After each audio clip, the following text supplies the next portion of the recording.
Hello students, welcome to this video lecture. आज का हमारा टॉपिक है सेल टू सेल एडेशन।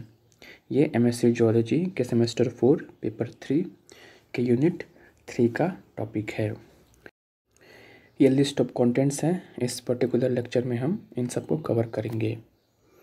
तो शुरू करते हैं इंट्रोडक्शन के साथ। सेल जंक्शंस सेल्स पर मौजूद ऐसे कॉन्टैक्ट साइट्स हैं जिनके द्वारा ये दूसरे सेल्स के साथ और एक्स्ट्रासेलुलर मैट्रिक्स या ईसीएम के साथ जुड़े हुए रहते हैं। एक्स्ट्रासेलुलर मैट्रिक्स या ईसीएम क्या है? एक्स्ट्रासेलुलर मैट्रिक्स प्रोटीन्स और पॉलीसैकेराइड्स का बना हुआ रहता है। तो सेल जंक्शंस क्या हैं? ऐसे कॉन्टैक्ट साइट्स जिनसे वे दूसरे सेल्स के साथ और ईसीएम के साथ जुड़े हुए रहते हैं। ये सेल जंक्शंस मल्टीसेलुलर ऑर्गेनिजम्स के डेवलपमेंट और फंक्शंस के लिए बहुत इंपॉर्टेंट होते हैं, क्योंकि ये सेल्स के लिए कम्युनिकेशन पाथवे का निर्माण करते हैं, जिनसे सेल्स एक दूसरे को सिग्नल भेजती हैं और अपने बिहेवियर और जीन एक्सप्रेशन को रेगुलेट करती हैं।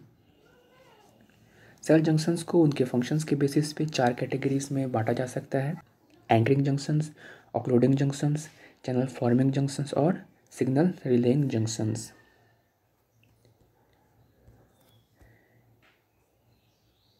एंकरिंग जंक्शंस सहारा देने का काम करते हैं, एंकर करने का काम करते हैं। ऑक्लूडिंग जंक्शंस दो सेल्स के बीच गैप को सील करते हैं, ये टाइट जंक्शंस कहलाते हैं। Channel forming junctions gap junctions होते हैं जो ट्रांसपोर्ट में हेल्प करते हैं। और सिग्नल रिलेइंग जंक्शंस जिसमें सिग्नल ट्रांसमिट किए जाते हैं, जैसा हम देखते हैं न्यूरोमस्कुलर जंक्शंस में। तो अब देखते हैं एंकरिंग जंक्शंस। ये सेल टू सेल जंक्शन है और ये cell to matrix junction. Anchoring junctions में एक ट्रांसमेम्ब्रेन एडहेशन प्रोटीन होता है और इससे अटैच्ड इंट्रासेलुलर एंकर प्रोटीन और इस एंकर प्रोटीन से जुड़ा हुआ साइटोस्केलेटन फिलामेंट। यदि ये साइटोस्केलेटन फिलामेंट एक्टिन हुआ तब इस सेल टू सेल जंक्शन को एडहेरेंस कहते हैं और इस सेल टू मैट्रिक्स जंक्शन को actin linked cell to matrix adhesion. लेकिन यदि ये साइटोस्केलेटन इंटरमीडिएट फिलामेंट हुआ तब इस सेल टू सेल जंक्शन को डेस्मोसोम और इस सेल टू मैट्रिक्स जंक्शन को हेमिडेस्मोसोम्स कहते हैं। जैसे इस टेबल में देख सकते हैं, adherens junctions, actin linked cell matrix adhesion, desmosomes, hemidesmosomes. Occluding junctions vertebrates में टाइट जंक्शंस कहलाते हैं और इनवर्टिब्रेट्स में septate junctions. Channel forming junctions में गैप जंक्शंस एनिमल्स में होते हैं और प्लाज्मोडेस्माटा प्लांट्स में होते हैं। सिग्नल रिलेइंग जंक्शंस में केमिकल सिनेप्सिस नर्वस सिस्टम में और इम्यूनोलॉजिकल सिनेप्सिस इम्यून सिस्टम्स में। इसके अलावा transmembrane ligand receptor cell to cell signalling contacts, जैसा हमने सेल सरफेस रिसेप्टर्स डेल्टा नोच में देखा था।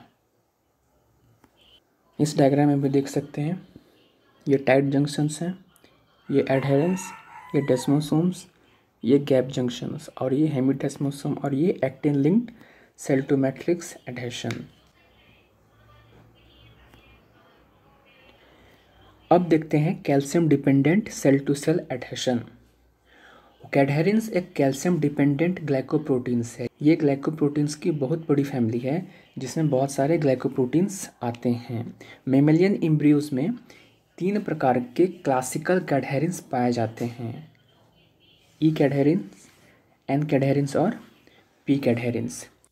कैडहेरिन्स का काम सेल टू सेल जंक्शन बनाने में और एक्स्ट्रा सेलुलर मैट्रिक्स से सिग्नल को अंदर लाने का होता है। एक क्लासिकल कैडहेरेंस के स्ट्रक्चर में एक एक्स्ट्रा सेलुलर डोमेन, एक ट्रांसमेम्ब्रेन डोमेन और एक इंट्रासेलुलर डोमेन होता है। इंट्रासेलुलर डोमेन एंकर प्रोटीन्स के साथ अटैच्ड रहते हैं, जैसे यहाँ पे अल्फा बीटा गामा कैटेनिन्स हैं, और ये एंकर प्रोटीन्स साइटोस्केलेटन के साथ अटैच्ड रहते हैं। कैल्शियम आयंस कैडहेरिन्स में हिंज रीजन पर प्रेजेंट होते हैं। इनका काम दृढ़ता प्रदान करने का होता है। यदि कैल्शियम आयंस की कंसंट्रेशन कम होती है तब ये लूज़ हो जाती हैं और सेल जंक्शंस नहीं बना पाती, इसलिए इसे calcium dependent cell to cell adhesion molecules कहते हैं। अब देखते हैं calcium independent cell to cell adhesion. Immunoglobulin super family. Immunoglobulin हमने इम्यून सिस्टम में देखा था जहाँ पे ये एंटीबॉडीज़ की तरह काम कर रहे थे, लेकिन इनवर्टिब्रेट्स में इम्यूनोग्लोबुलिन का evolution cell to cell adhesion molecules की तरह हुआ है। इनका प्राइमरी फंक्शन सेल एडहेशन का है, जबकि सेकेंडरी फंक्शन इम्यून रिस्पॉन्स का है। इम्यूनोग्लोबुलिन सुपर फैमिली के कुछ मेंबर्स हैं intercellular adhesion molecule, vascular cell adhesion molecule और न्यूरल सेल एडहेशन मॉलिक्यूल। इसमें से ICAM और VCAM ये एंडोथेलियल सेल्स के सरफेस पर प्रेजेंट होते हैं और इंटीग्रिन्स के साथ हाइड्रोफिलिक इंट्रैक्शंस करते हैं, जबकि neural cell adhesion molecule various types के सेल सरफेस पर मौजूद होते हैं और होमोफिलिक इंट्रैक्शंस करते हैं। अब समरी। इस प्रकार हमने देखा कि एक ट्रांसमेम्ब्रेन प्रोटीन जो साइटोस्केलेटन से जुड़ा होता है दो सेल्स को अटैच करने का काम करता है। इन ट्रांसमेम्ब्रेन प्रोटीन्स को सेल एडहेशन मॉलिक्यूल्स कहते हैं। Cadherins calcium dependent cell adhesion molecules, जबकि इम्यूनोग्लोबुलिन सुपर फैमिली के proteins calcium independent cell adhesion molecules कहलाते हैं। दोनों ही होमोफिलिक इंट्रैक्शंस शो करते हैं। References: Molecular Biology of Cell by Bruce Albert, Cell and Molecular Biology by Gerald Karp, Cell Biology by P.K. Gupta. Thank you.